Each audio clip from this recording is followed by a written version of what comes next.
watching Jeremy interact with my baby boy was nothing short of magical. My son's obsession with Jeremy was immediate, and it has lasted to this day, many, many years later. And as an older mother who was and is incredibly protective of my own child, I knew then that Jeremy was honestly one of the only men I would ever trust with the care of my son. And honestly, at the time, I even trusted him more than my own husband, and I love my husband. But he is incredible, and he's compassionate and kind and honest and amazing. I was gifted with the opportunity to deliver all three of their children, and we have since become great family friends. We do outings together. We've gone to the Polar Express and the Georgetown Railroad and breakfast with Santa many years in a row. And watching this man, Jeremy Cooper, care for his children is one of the most beautiful things I've ever seen. As a physician, this case obviously gives me great pause. It makes me afraid every day to do my own job and terrified to go to work and take care of other people. And I continue to do it because I love what I do, and I know that Jeremy loved what he did, and he was incredibly good at it. We've heard that from everyone here today. I know, because I'm one of them, that people who dedicate their lives to serving others go into these fields to take care of everyone, not just some people. And the first responders have a job unlike any other. And I know this now because just last year, actually just a year ago, I witnessed an incredible tragedy in my own neighborhood, just outside my back door, where a man had a heart attack in a car, and he ran into another parked car, almost hit a pedestrian, and was passed out over the wheel of his own car. My husband broke the window, took this man out of the car, and then called me to come and do compressions. And I'm a physician, I know how to do this, but I have to tell you, I knew nothing at the time. Like, I was absolutely terrified beyond anything I'd ever experienced, despite my 20 plus years in the hospital. So these people who come and respond to our emergencies as members of this society are special, more than anything I've ever known. And this entire situation is a tragedy. Lives have been changed forever. The level of grief is unimaginable, and I know, as a practitioner who's also lost people in my line of work, that Jeremy will never, ever forget this day or the experience he's had. At the end of the day, Jeremy Cooper is a gem. He's a kind, intelligent, and I'm gonna cry if I look at you, upstanding member of society, and his family absolutely needs him. I also ask, Your Honor, that you take all of us into consideration in our words today in your sentencing of Jeremy Cooper, and I thank you so much for your time. And our final speaker before Mr. Cooper is Dr. Eric Hill.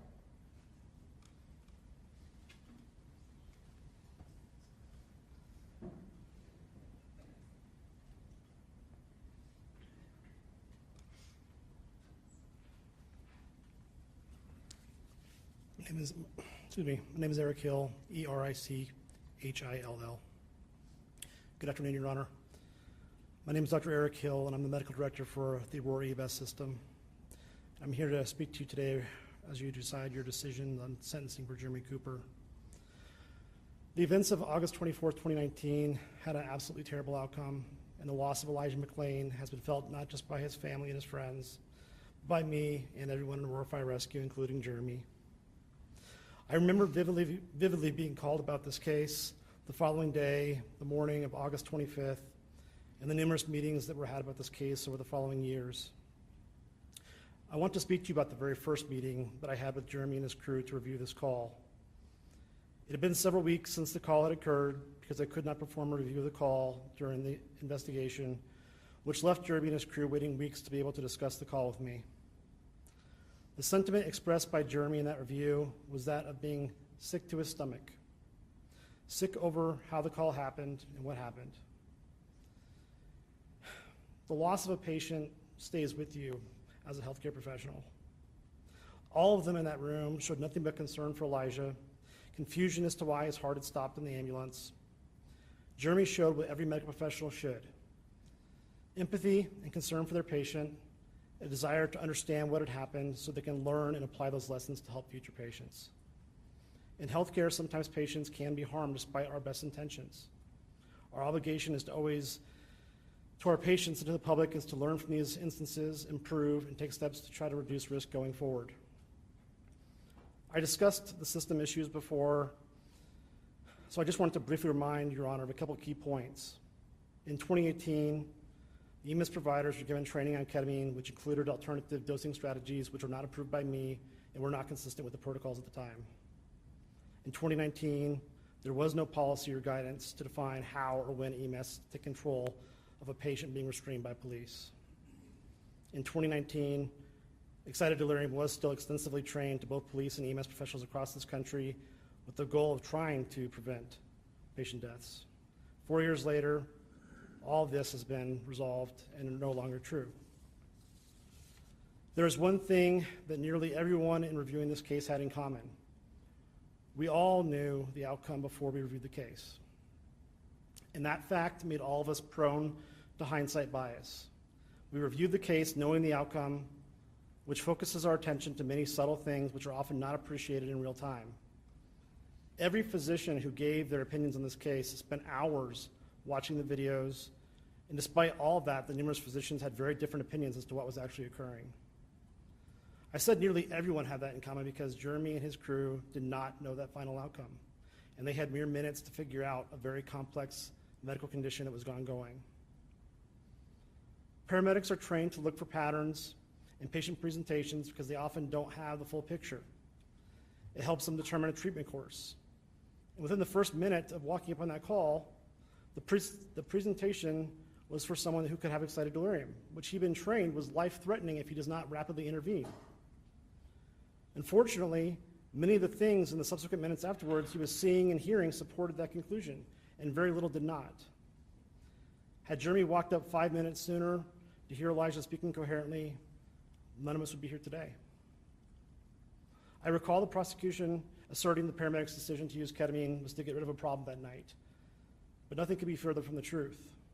After handing off patient care to the hospital team, Jeremy and his crew waited outside of the treatment room in the ED that night until Mr. McClain had his pulse restored and was stabilizing, and took time to speak to the physician about what was going on with Elijah. Those are not the actions of someone who wanted to get rid of a problem.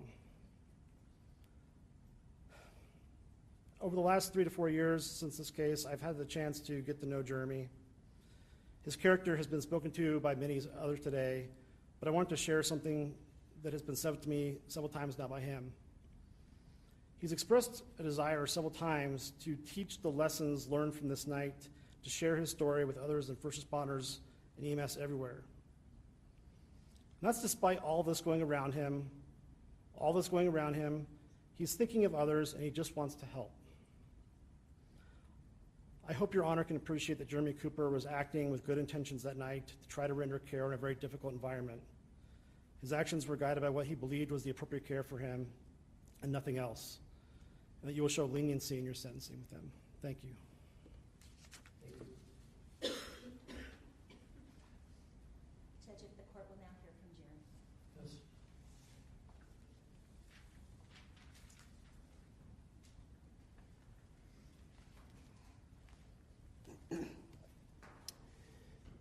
Jeremy Cooper, Jeremy Cooper. As I stand here today, there's so much that I want to say, but I don't even know how or where to start or to how to say it. There's so much I want to say to everyone, you, Your Honor, the jurors, all those who have been impacted by the events of August 19th, 2019. From Elijah to his family, to his friends, to everyone at AFR, everyone in the first responder community, and to my family, and I find myself just stuck. Without knowing where to begin or how to say everything, it is I want to say, what I would like to do now is just talk to Elijah. Elijah, I am a man of faith. I know you are here among us, and you can hear me. I wish I wasn't standing here talking up to you, because that would mean you were here. There's so much I want to say to you. First, I want you to know how sorry I am that I couldn't save you.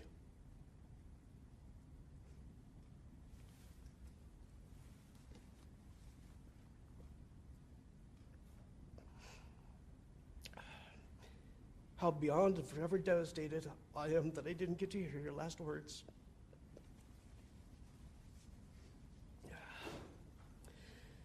I want you to know that I would give anything to have a different outcome. Elijah, I never ever meant for anyone to hurt you. I was shook and shocked when I saw you slam down.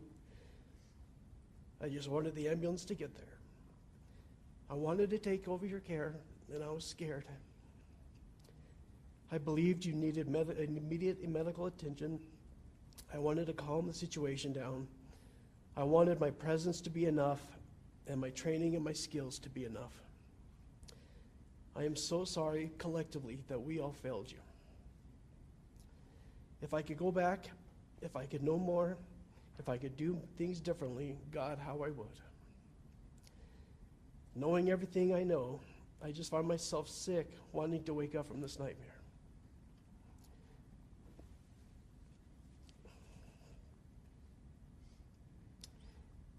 I wanted to save you. I want you to be here with us. I want you to be able to hug your mother, your siblings, and your friends. But I know that that isn't possible. I don't pretend to understand the why of all of this, but I can pledge you that when I spend my remaining balance of my earthly life trying to learn and grow and try to understand the why, and I will never forget you. Elijah, I want you to know the man I am and why I became a firefighter and paramedic. My sole dream in life was to help others. I was born and raised in southern Colorado in the San Luis Valley. My dad drove a truck until the loss of one of my brothers as a newborn.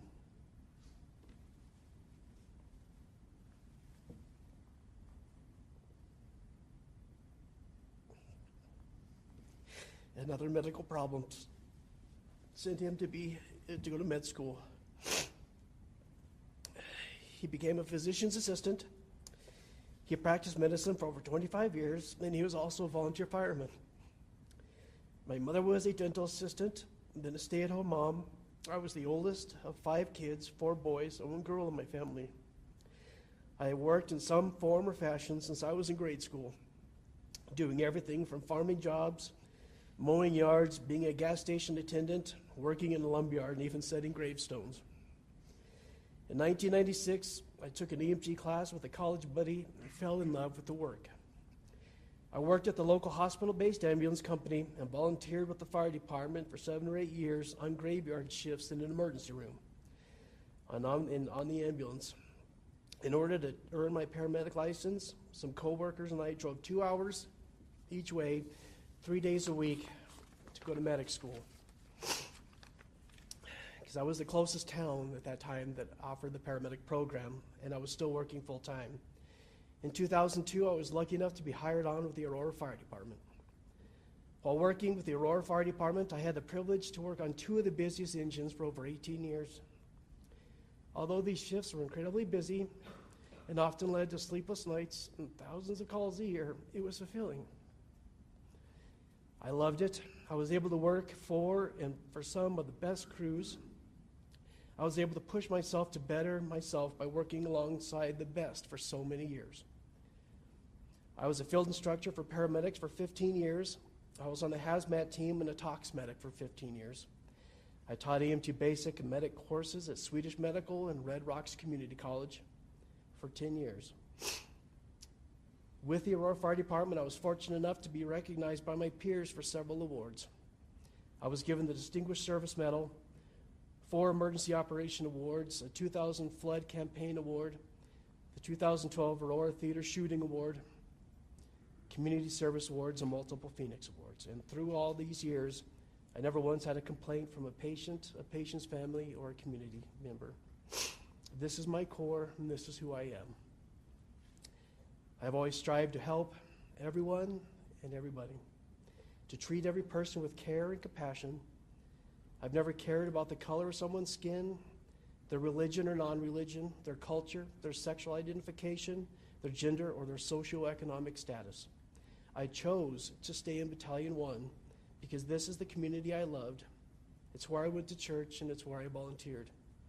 I love being able to help people with different needs from so many different backgrounds. I never ever in my life wanted to harm anyone. I've had the tremendous privilege of bringing over a dozen babies into this world. I've had the heart-wrenching task of declaring loved ones dead.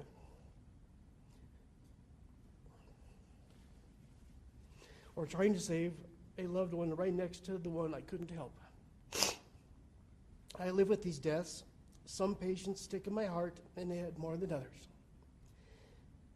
But every day I went to work, and my sole desire was to help. As this case unfolded, Elijah, I've heard people suggest I didn't help you because you were black.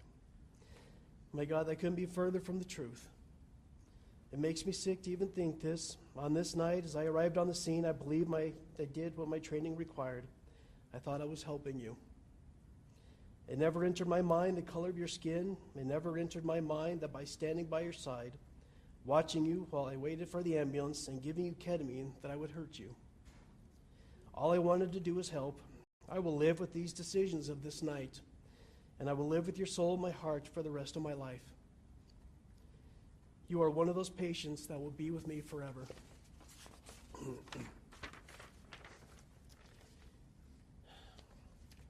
You will be right alongside the mother and son I saw jump to their death from a burning building while they waited agonizingly for water. Alongside the mother and infant killed in an automobile accident where I couldn't tell the baby's injuries ended and where the mother's began due to their devastating injuries. Alongside the 2 infants I tried so hard to save from a burning building, losing one at the scene, trying to save the other, only to learn that they had died the next day at the hospital. Alongside the little boy who chased a ball into the street, and I had untwisted his body from the drivetrain of the truck. Elijah, like you, these deaths are unbelievably heavy on my heart. I can't bring you back, but I can and will keep your spirit alive and moving forward. I will never stop trying to learn and improve to help others. Elijah, I want you to know that I have 3 young children. I met my wife later in life. She is a certified registered nurse anesthetist and a woman of faith, an incredible mother, and amazing wife. Together, through the incredible blessings from above,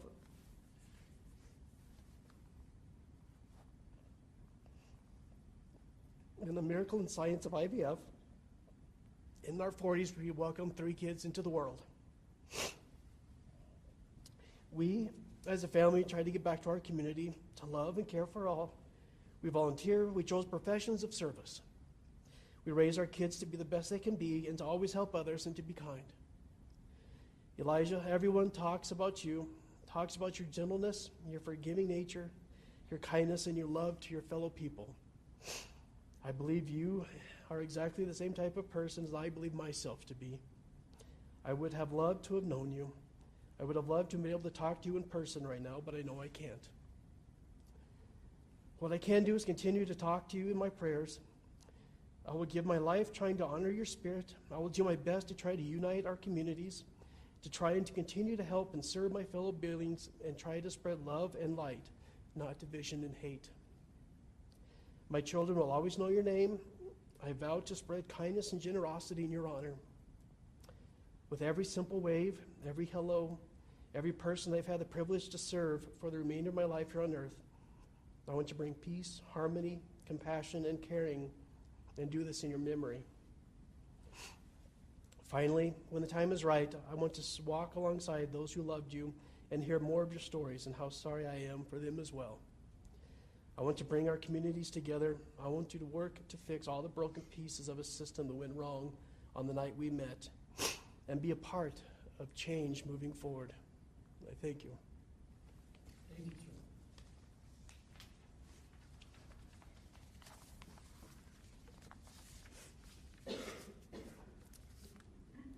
Your Honor, it has been my pleasure to represent Jeremy. This case, in over 2 decades of practicing, hits harder than any other case I think I've had, and I've had some hard ones. I talk not only as an attorney, but I also talk as somebody who has walked alongside the incredible grief the McClain's have gone through. 26 years ago, as I was raced into the hospital in early labor, my sister and her husband were in the hospital with their son, who was dying from a doctor's mistake. As my labor continued, my sister and her husband went through 3 of the brain test exercises that we heard about in this case. And as my sister's son left this world, my daughter came into this world. We could move forward as a community filled with bitterness and hatred, and it would be understandable if the McClain's felt that way, if their community felt that way. Or we can make an effort to understand and be compassionate and find the love and the fixes that we need to do. And I understand that temptation. I understand the temptation to be filled with hatred and distrust. But I think it's incumbent upon us right now more than ever to slow down and listen. And I fully understand the irony of what I just said. Because if everybody had slowed down and listened on April 24th, 2019, Elijah would be here. So the question is, what do we do now? Jeremy is a man with over 2.5 decades, a quarter century of service. Impeccable service. You know better than anybody how hard it is to be a first responder and not have a complaint in your file. And he had none, absolutely none. Jeremy is a man who went to work to try to help. He is not a confrontational man, and I think that also played into what happened here. Some of the other people you heard from today, I don't think would have stood back. They're more aggressive. They're more confrontational. They're more willing to challenge. That's not Jeremy. Jeremy did not want to make a situation worse, and I again fully understand the irony of that statement. As we move forward, you have a hard task. And you have to decide how to balance the incredible tragedy of Elijah's death with an appropriate sentence. And we know the things you have to factor in, Judge. And that's why we had you listen to so many people. Because who Jeremy Cooper is can't be seen on those body-worn cameras and can't be heard. Those body-worn cameras will haunt me as I move forward in life. And I'm married to a police sergeant, and I have a daughter that rides ambulances and another daughter that serves in medical services in our Army. I also have a son-in-law to be who is Afro-Caribbean, Jamaican, and he's a doctor. And he lived about a mile from where this happened and was a medical student at CU at the time. So the parallels and the uncanny ironies that this case reveals are not lost on me. But I think we can do better by giving Jeremy a chance to help unite this community. I've been to see Officer Chikuniak, and he's being warehoused He's being warehoused, not able to do anything. And you could do that. You could lock Jeremy up, and you can take him away from his kids and his wife, and he'll be warehoused. And the reason they have to be warehoused is because of safety. So, Mr. Chikuniak sits at Sterling, a maximum security facility, because that's the only place they can keep him safe, in isolation.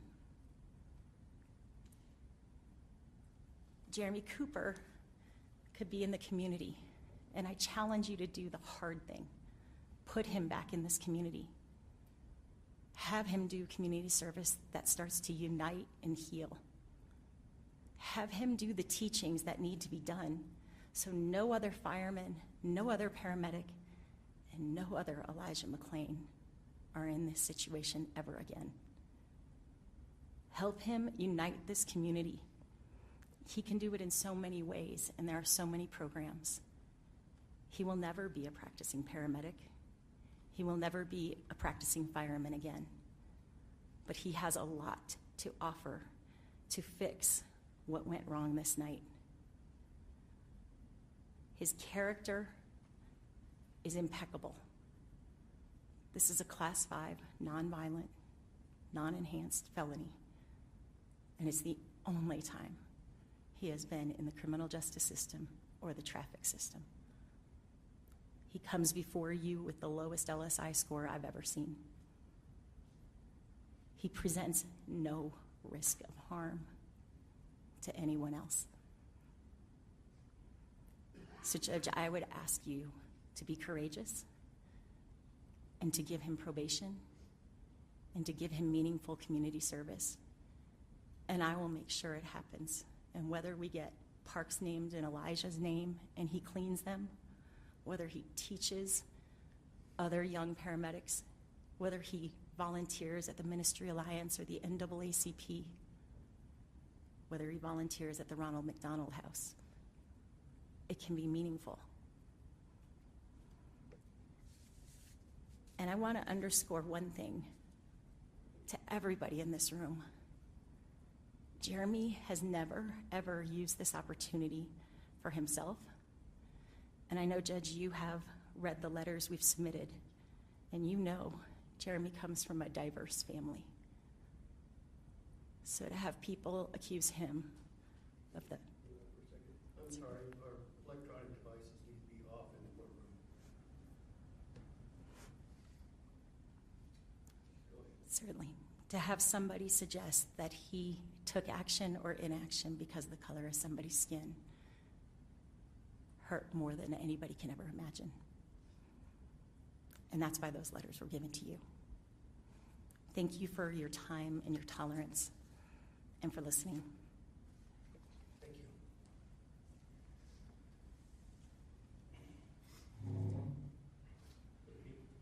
you. Your Honor, I believe that Ms. McClain would like to address the court, and I'll go get her.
closer.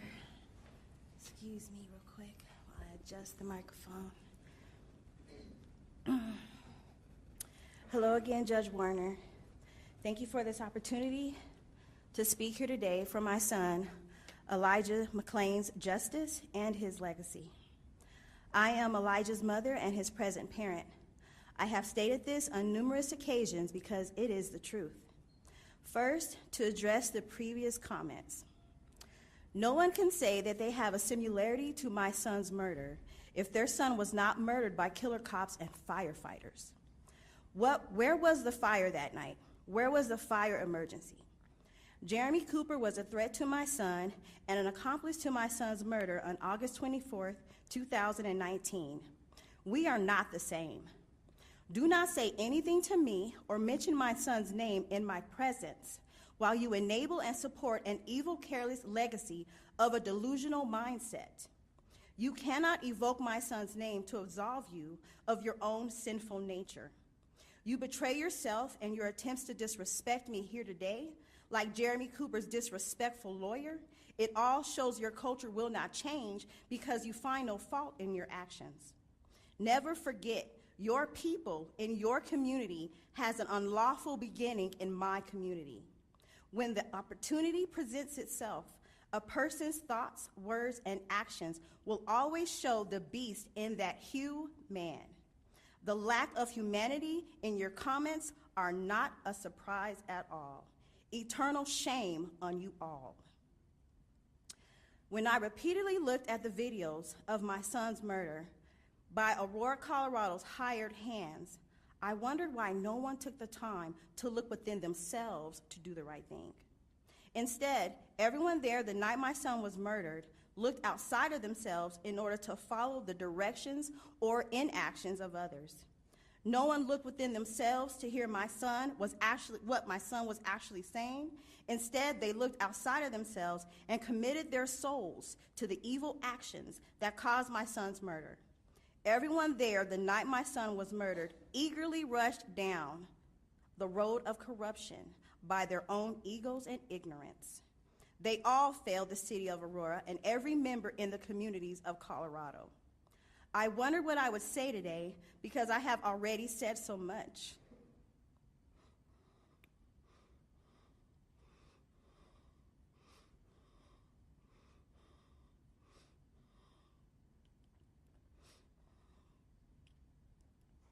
I have already experienced so much. And I am sure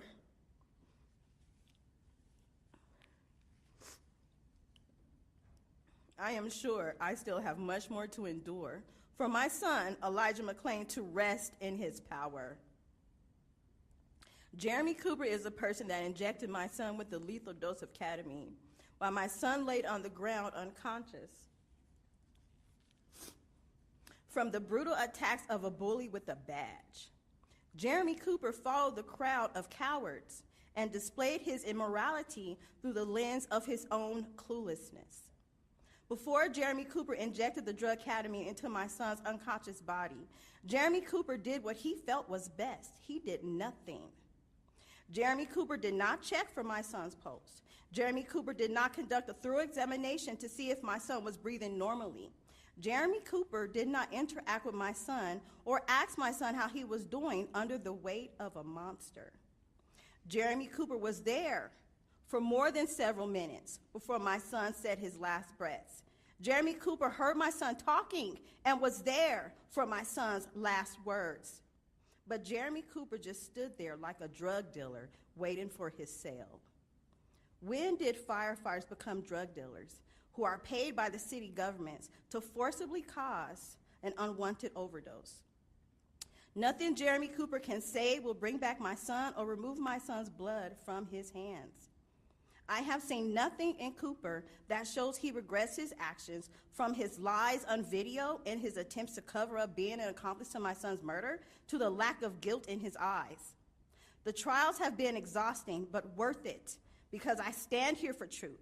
I stand here for love. I stand here for light. I stand here for justice. And I stand here for my son, Elijah McClain. I am not saying that I am a better representative of what American values should be, But what I am saying is that America will never be what it could be because it does not look at all of its citizens as one race, the human race. Treating people how you feel they deserve to be treated is very different and the complete opposite of treating people how you yourself would want them to treat you. Again, I'm here to witness the sentencing for Jeremy Cooper and his participation in my son Elijah McClain's murder. Human justice does not come anywhere close to what true accountability is. So I will continue to say, meditate, and pray for divine justice for my son, Elijah McClain. From my heart to my hands. Long live Elijah McClain, always and forever. Thank you, Your Honor.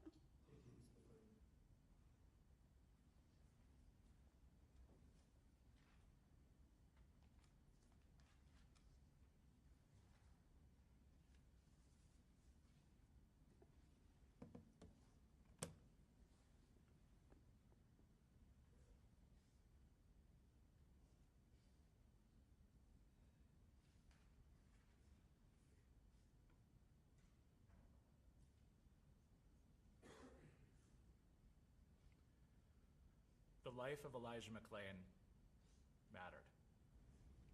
He was a young man with great promise who dedicated his life to helping and healing others. But when Mr. Cooper met Elijah McClain, he did not say one word to Elijah. He did not lay one finger on him and did not ask for even one piece of equipment to evaluate him before he decided to inject Elijah McClain with a lethal overdose of ketamine. When Elijah pleaded right in front of Mr. Cooper's eyes, "I'm trying," when he pleaded and utters his last words, "Please, help me," there was no, "How can I help you, sir? What's wrong? What do you need?" Indeed, there were no words, and there were no actions at all.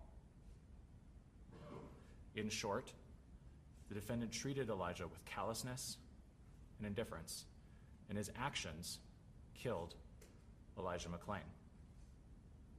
The defendant, Mr. Cooper, is the person singularly most responsible for the death of Elijah McClain, and he is the person singularly and most principally responsible for the crime of criminally negligent homicide that killed Elijah McClain.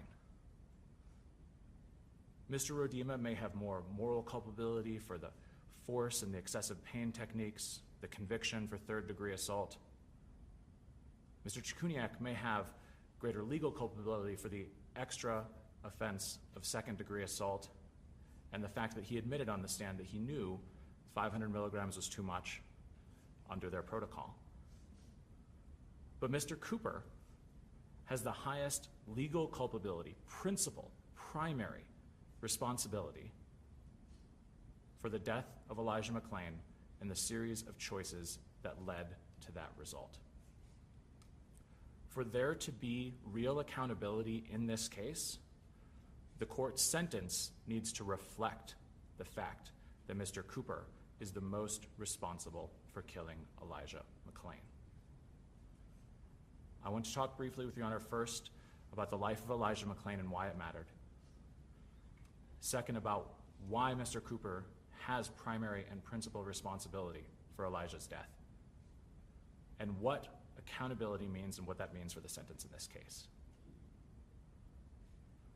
The court has heard, both from me and during the trial, a lot about Elijah's life, and the testimonials of the people who were close to him are heartbreaking to think of now. Elijah was a young man who was full of light and brought that light into the lives of others until the defendant extinguished that light. Those close to him would talk about how if there was a fly in the massage office, he would catch it in his hands and release it outside rather than kill it. The video of him going next door to the pet store to play his violin to comfort the baby kittens there went viral on the internet after this incident.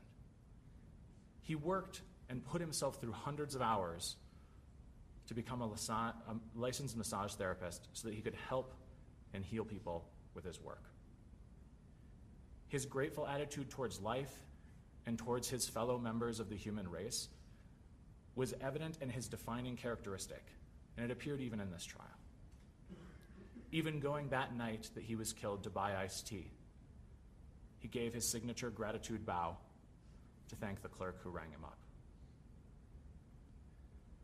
One of the letters from his colleagues at Massage Envy that was submitted prior to this hearing for the court says, "You just can't forget his soul if you were touched by him. You would know if you knew him for even 3 minutes." But even after the defendant, Mr. Cooper, arrives at the scene, as Randy Rodema is slamming Elijah McClain to the ground and telling him, "Stop," Elijah isn't fighting. He's not angry. Instead, he pleads, "I'm trying," and utters his last words, "Please help me." When Elijah said those things, the defendant was right there, standing at his head, looking at him. He was primarily responsible then for the series of events that killed Elijah McClain and resulted in the conviction of 3 individuals for criminally negligent homicide. Mr. Cooper had medical control of the scene. He was responsible for examining Elijah McClain. He was the one who made the call to give ketamine rather than another narcotic. He was the one who made the call for 500 milligrams, the maximum dose that they could possibly give, and an over 50% overdose over what would be appropriate for Mr. McClain's weight. He was the one who personally administered it. And he was also the one standing there, failing to monitor Elijah McClain, leaving him prone in violation of all of their training,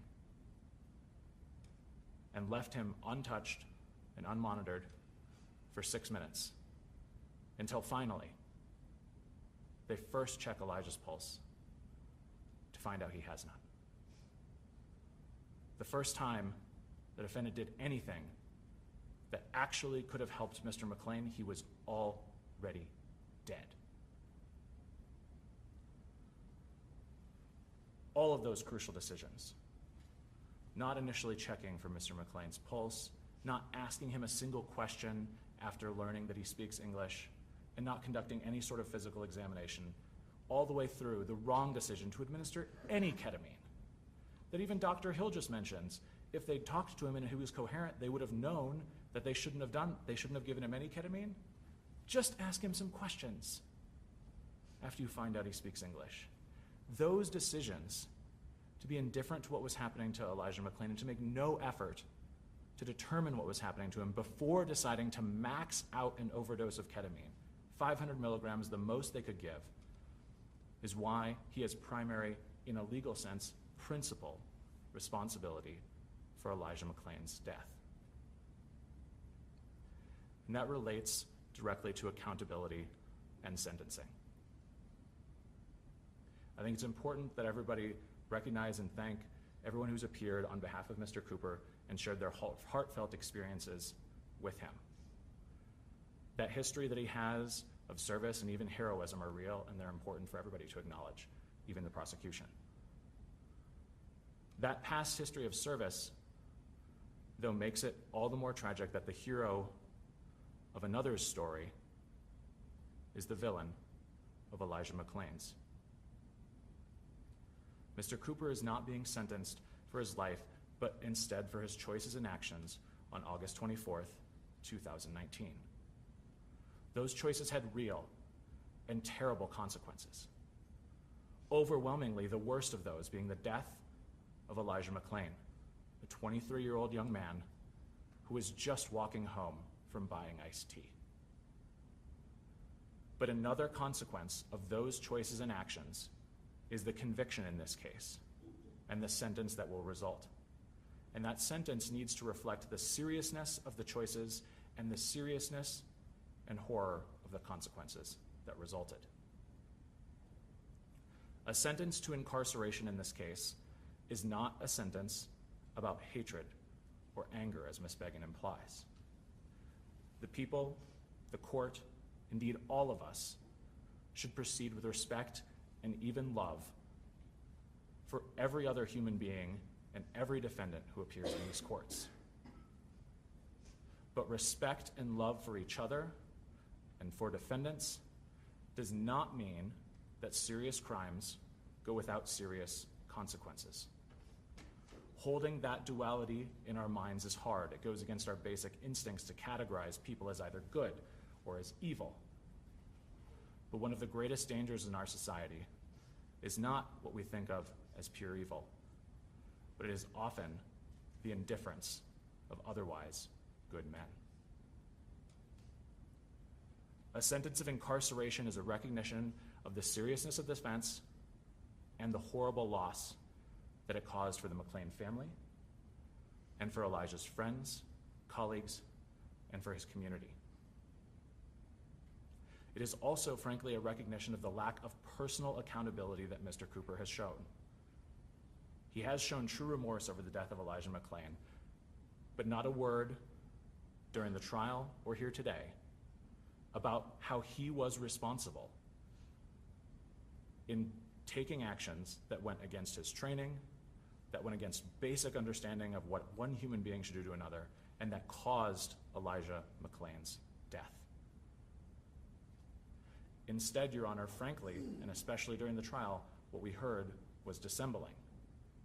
You may remember one of the first slides from my rebuttal close that showed the interview Mr. Cooper did after this incident with the police, next to the actual video of what happened. And in the video, Mr. Cooper says, yes, Elijah McClain was fighting even while we were giving him the ketamine. He was fighting even when we were putting him on the gurney.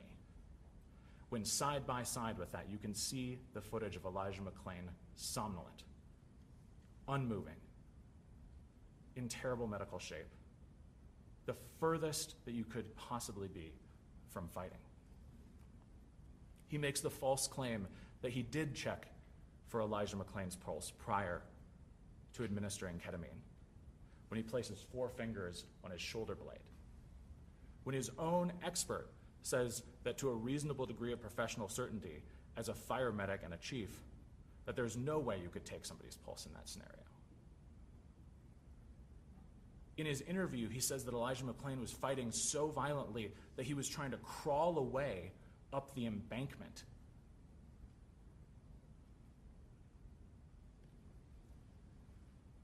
There is a complete lack, not just of personal accountability for his choices and his failures, but frankly, a perception of what happened that is completely divorced from reality. The choices that Mr. Cooper made not to examine Elijah, to give the overdose of ketamine, and not to monitor him while he was pinned down prone, and not to do anything for 6 minutes before they found out he was dead, make him primarily responsible for the death and for the crime of criminally negligent homicide. We believe that that makes incarceration the most appropriate sentence. We agree with the pre-sentence investigation report recommending a sentence to the Department of Corrections as the most appropriate sentence in this case.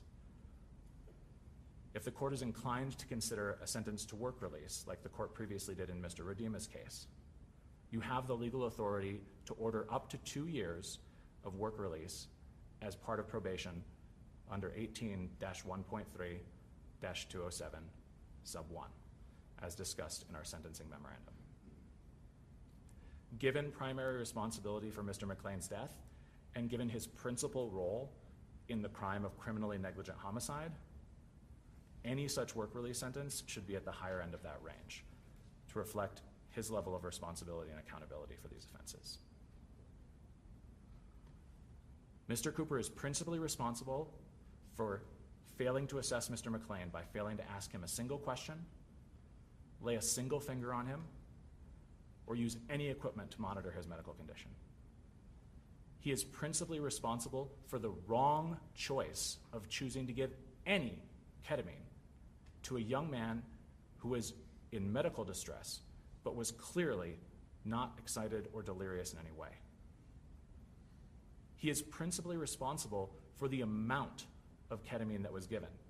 He was the one who ordered 500 milligrams without discussion with anyone. He is also principally responsible for the lack of monitoring. After he administers that injection of 500 milligrams of ketamine to Mr. McClain, the defendant is the one who is by Elijah's head, who is seeing him being pinned down, clearly in contradiction of their training and their protocols. He can see that Elijah McClain is not moving. He's not resisting. He's essentially already comatose, but does nothing to check on him until finally, after a few minutes, Mr. Udima slaps his face to see if he's awake.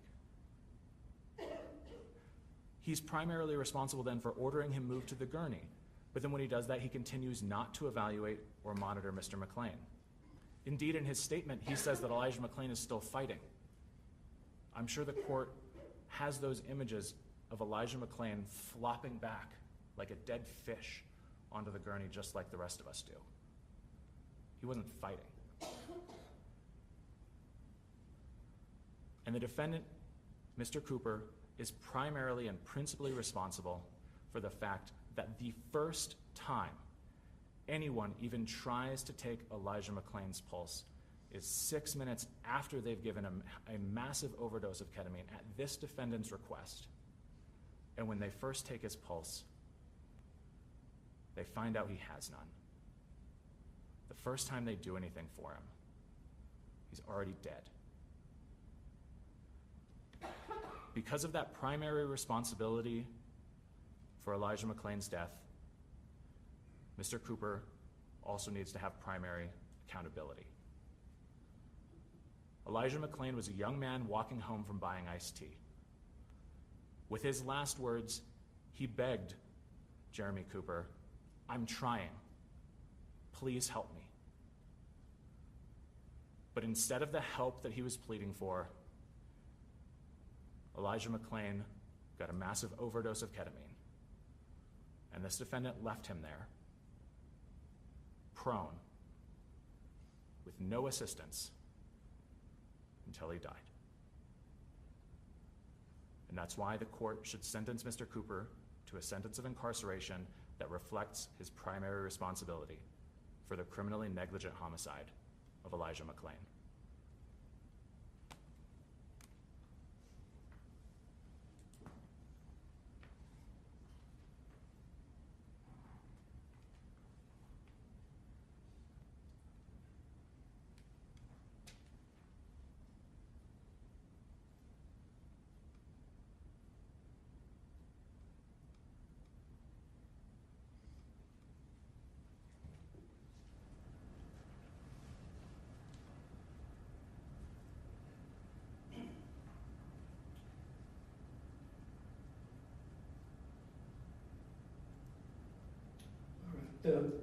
As I mentioned earlier, the court has had the opportunity to read the letters, and I listened carefully for those who spoke on behalf of Mr. Cooper, as well as those who spoke for Elijah McClain. The matter comes before the court for sentencing in this matter, as Mr. Cooper was convicted of the offense of criminally negligent homicide, a Class 5 felony in the state of Colorado, pursuant to 18.3.105 of the Colorado Revised Statutes. The court may impose a sentence anywhere between probation or a sentence of 1 to 3 years in the Department of Corrections, followed by a 2-year grade of parole. The court mentioned this at another sentencing hearing, but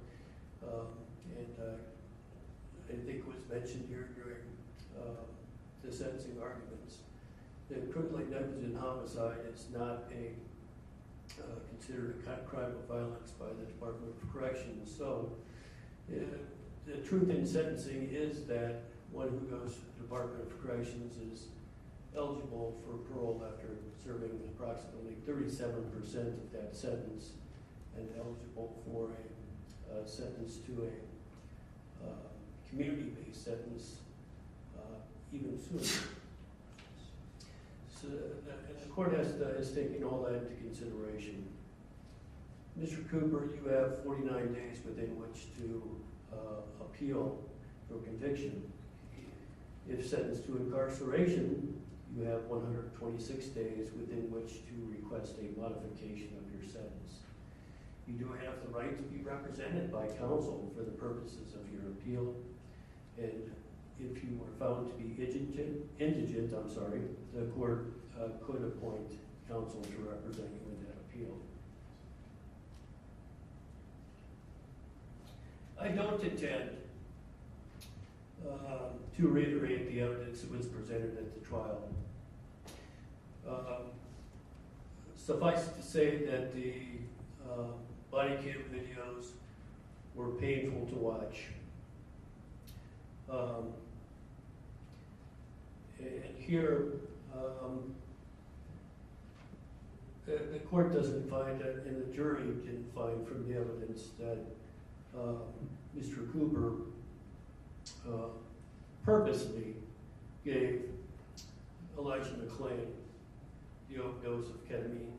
I think the way that Mr. Slaughter has characterized it is indifference.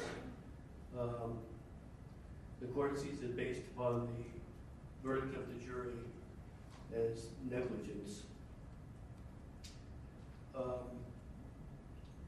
Certainly, Mr. Cooper injected Elijah McClain with an amount of ketamine that was more than the protocols called for a person of Elijah McClain's size and weight. What was clear from the body camera videos was that Elijah McClain was in an acute medical condition prior to the injection.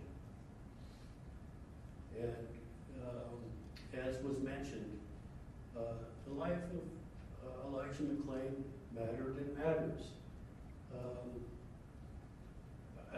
It's almost unthinkable the way things rolled out is the facts and circumstances in this case. And I've tried to put some sort of label on it, and I'm unable to do so other than I watched this movie a long time ago called The Butterfly Effect, and it starts with the contact with Aurora police officers, and things, rather than getting more calm or better, just seem to get worse every moment for Elijah McClain. The court also notes the somber reality, unfortunately, that there was no effective protocol, at least none that were used with respect to the transfer of command, in this case, between law enforcement and medical personnel in situations like this. And as a human being, certainly, I understand Ms. McClain's words, which he says, we've got protocols, we've got policies, and we've got rules, but we also should hopefully, in situations, in dire situations, indulge in the best agents of our nature, our human instincts to help people.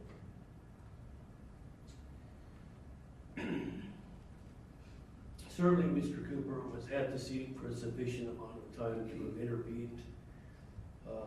Yet he was in a situation, and the court notes that there was some oversight, certainly, but part of the testimony, even from the expert witnesses, indicated that they have to rely upon the information that they get once they arrive on scene. And I'm not saying that Mr. Cooper wasn't on the scene for a somewhat significant amount of time, but there were a number of things that occurred prior to his arrival that were significant.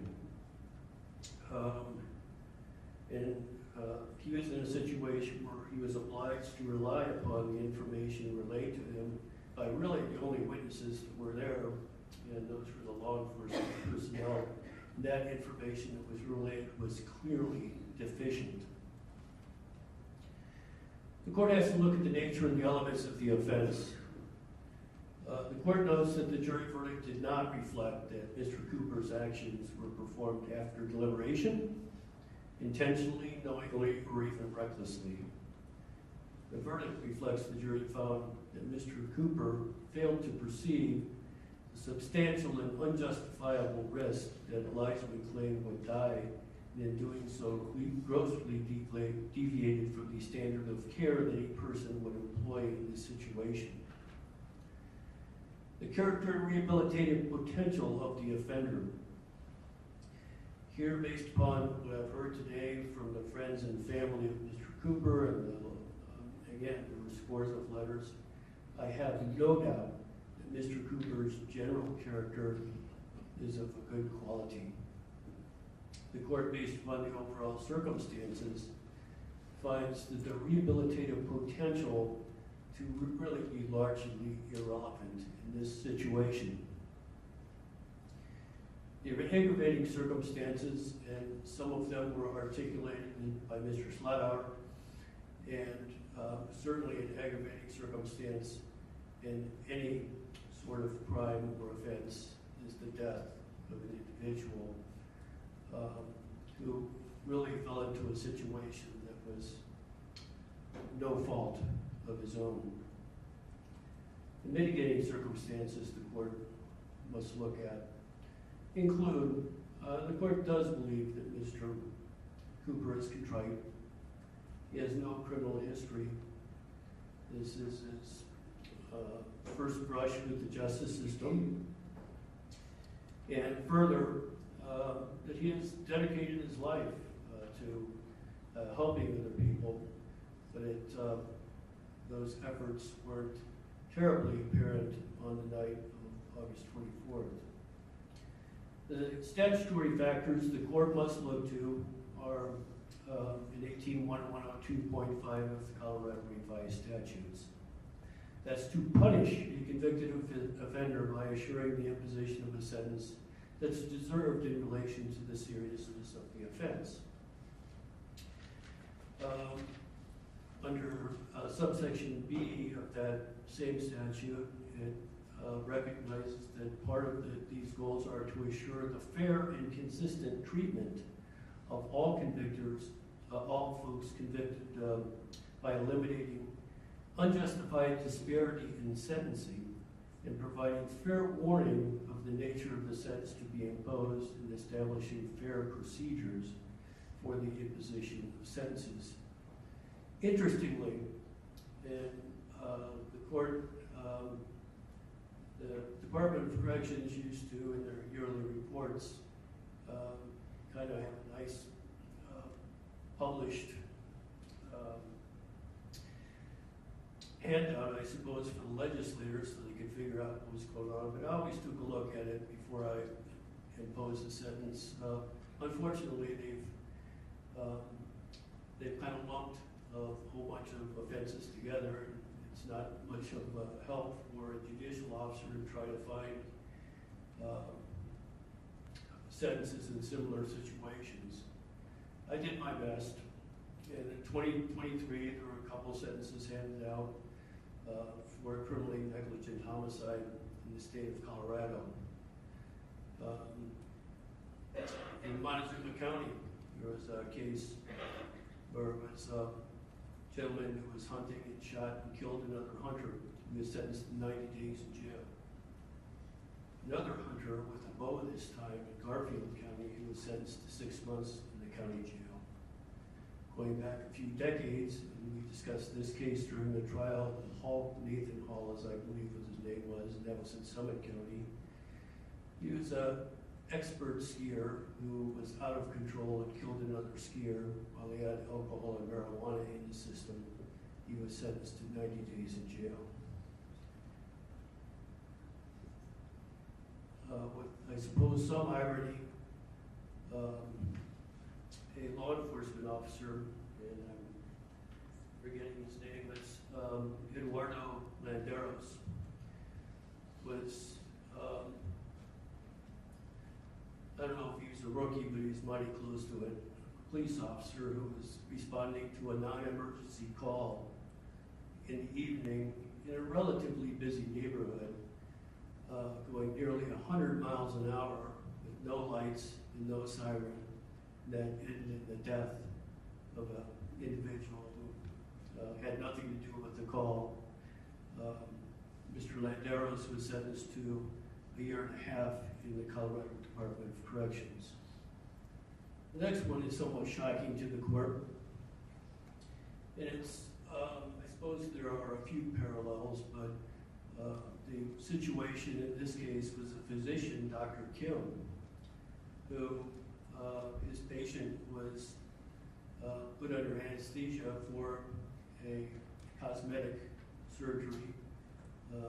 That patient, who was 18 years of age, became non-responsive, and Dr. Kim instructed his staff for a period of 5 hours not to tell anybody.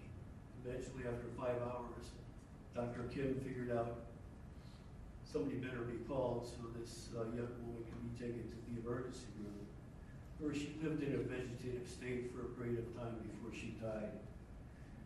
Dr. Kim was sentenced for the count of attempted reckless manslaughter, also a Class 5 felony. And I'm sure there are circumstances that the court is unaware of, but Dr. Kim's sentence was 15 days, which, again, I'm sure there were other circumstances that were much different than what the court saw in this case.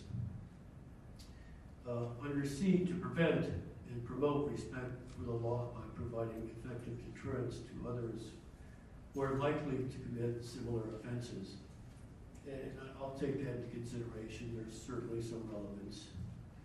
To promote rehabilitation by encouraging programs, correctional programs actually, that elicit the voluntary cooperation and participation of convicted offenders.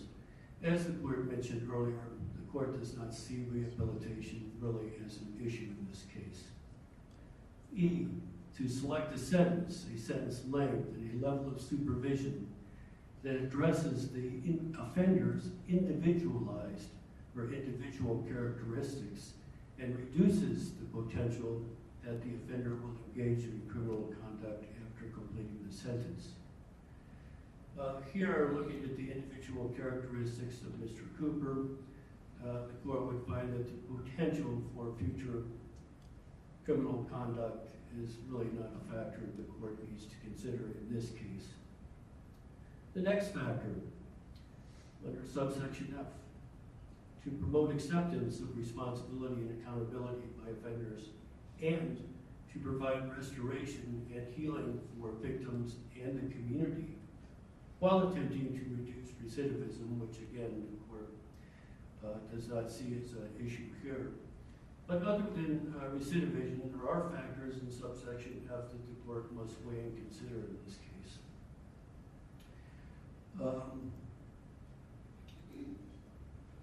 Somewhat unusual after being on the bench for 18 years, and then criminal for at least half or more of that, and being faced with a situation where you have somebody who has really dedicated his life to helping other people, and yet being involved in a case of this nature where a young man died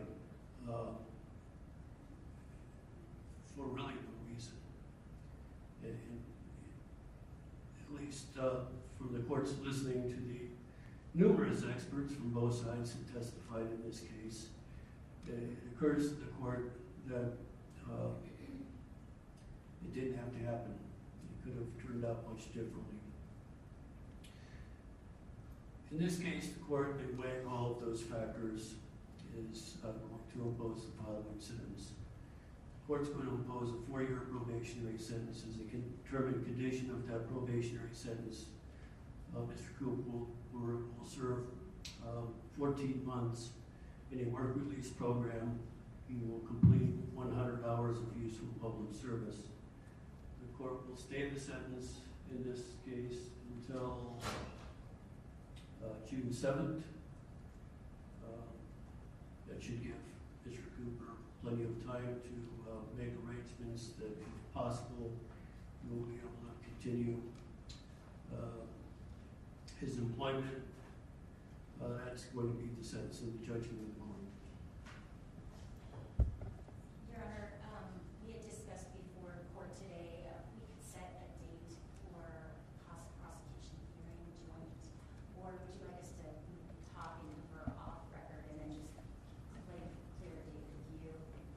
I think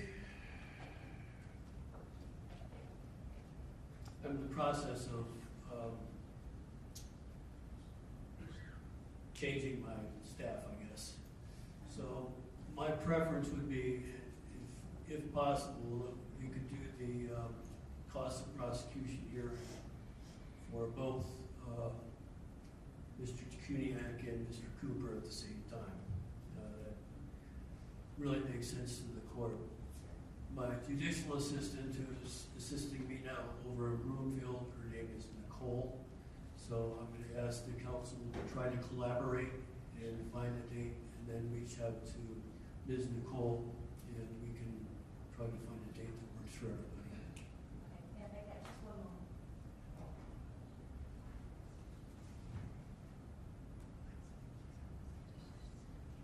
Okay, and then Judge, I may have one other motion on file. It's long enough today, so. All right. Judge, just administratively, I think the order of the court also needs to reflect that there is no restitution requested or ordered. Oh, you actually had that written down, and I forgot to mention it. The sentencing order awarded in this in the case will reflect that no restitution is being sought. Court will be in recess.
won. Always and forever. The bullshit ass laws in America don't mean shit. We won. Elijah won.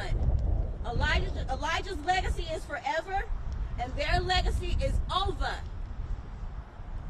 That's it, and that's all.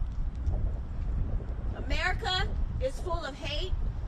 It's full of racism. It's full of inequality. Nothing here is balanced for everyone. They don't care about us. They never did. America's origins are built on racism, slavery, torture, brutality, rape, and an egotistical mindset. They are not better than us. No one is better than us. We have been through too much as a race and as a culture, and we are still here. And we're not going nowhere because you brought us over here. Deal with it. Any questions? All right. Have a good day.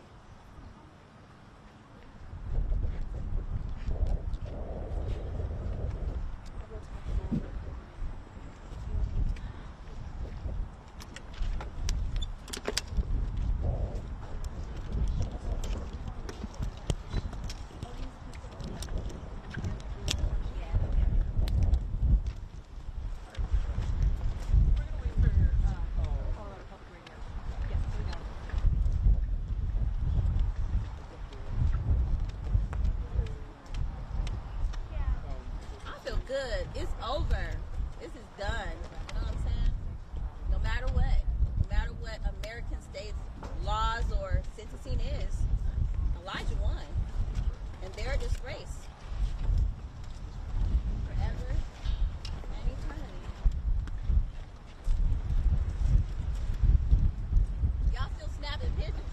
Ain't nobody got no questions?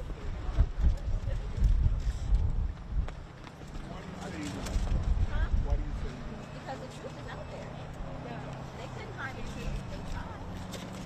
But Elijah won because the truth is out there. And he is a heavenly being. He's not in hell where they're going.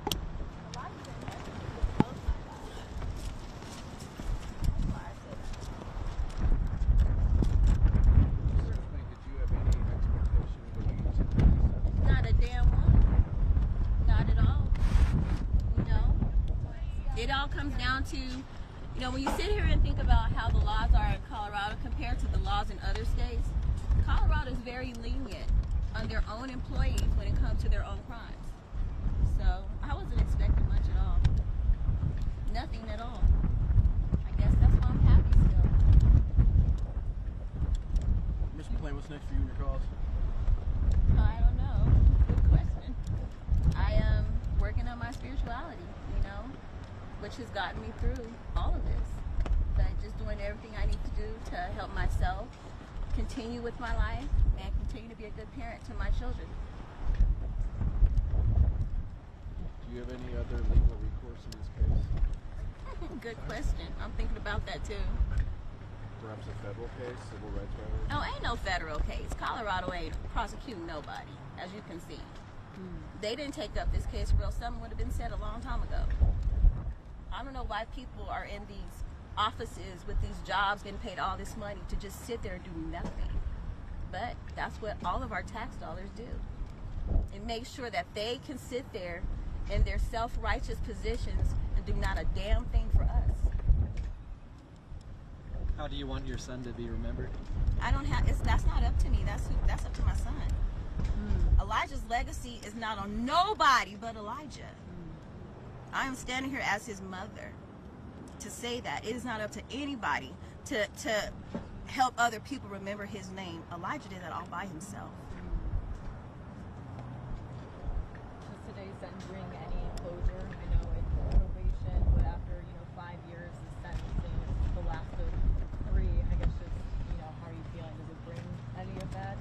The only closure it brings me is that this shit is over. That's it. I don't have to sit in this well-constructed building and hear all the bullshit-ass laws anymore. I'm done with that. Next. What's your thoughts on a possible appeal from Randy Rodema then?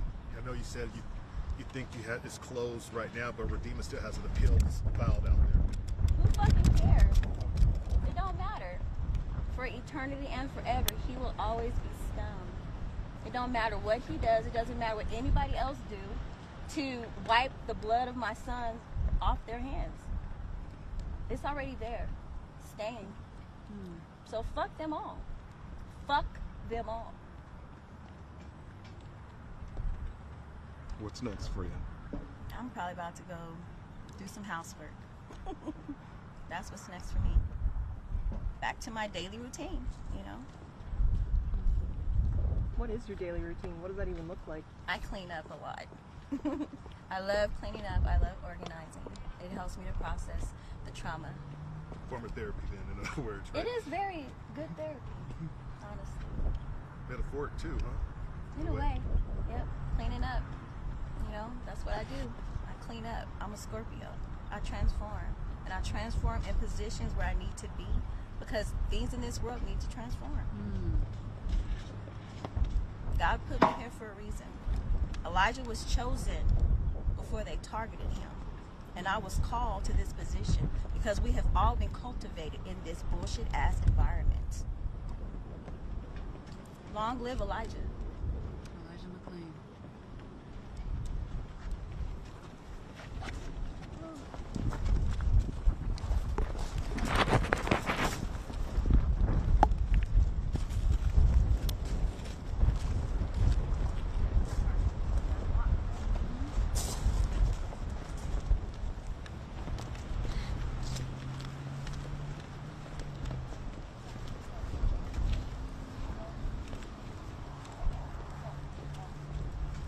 Y'all see my red, white, and blue? Because I'm an American, too.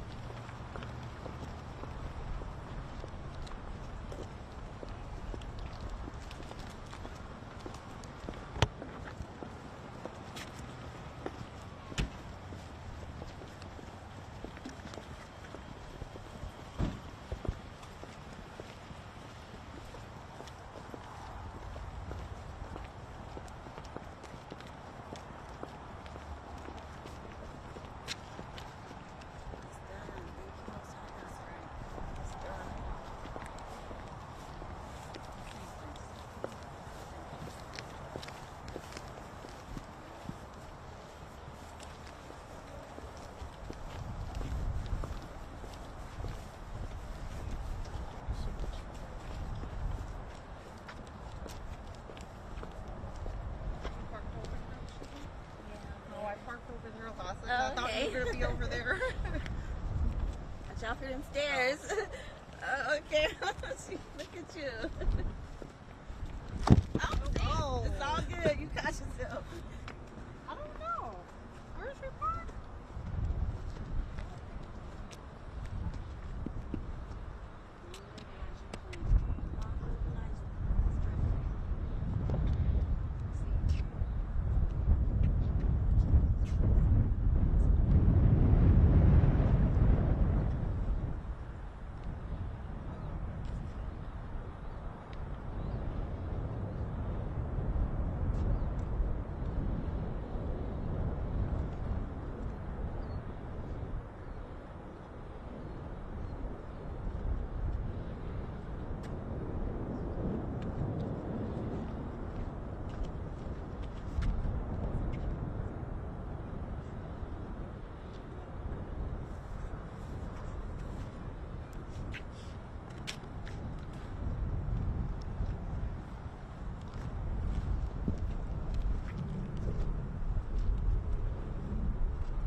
Okay, cool.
Well, Shanine did. Okay.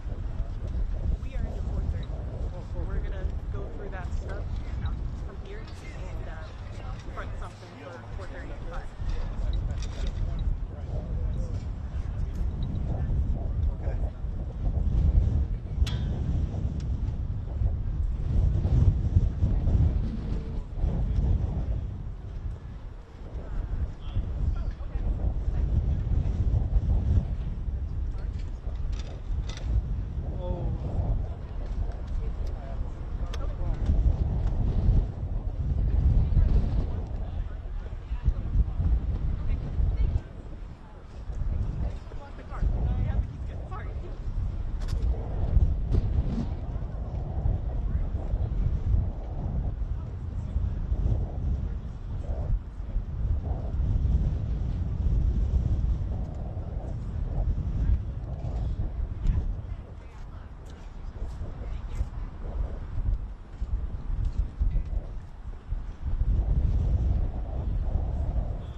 zoomed in, and then you panned over. Thanks for watching.